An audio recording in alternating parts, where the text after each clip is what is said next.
Manikanta game ఎలా అనిపించింది? బొక్కలా ఉంది అసలు మణికంఠది. ఆడి వేస్ట్ నా కొడుకాడు.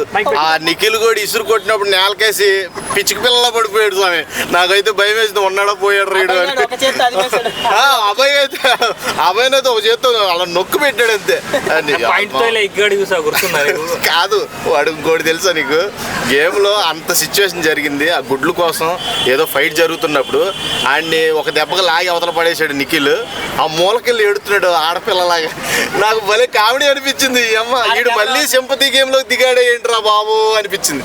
అసలు మణికంఠ గాడు వీడు మైండ్ గేమ్ ఆడుతున్నాడు అబ్బా పక్కా. వీడు స్కెచ్ చేసుకుని వచ్చాడు బిగ్ బాస్ లోకి, మొత్తం అందరినీ కూడా బ్లేమ్ చేస్తున్నాడు వీడు. మరో పల్లవ ప్రశాంత్ కూడా చూడు బయటకు వచ్చేదాకా కూడా వాడి గురించి ఎవరికి తెలియలే. అమ్మో మంచోడు అంటే మంచోడు, మా రైతు పెట్ట నా అదే అన్నారు అందరూ.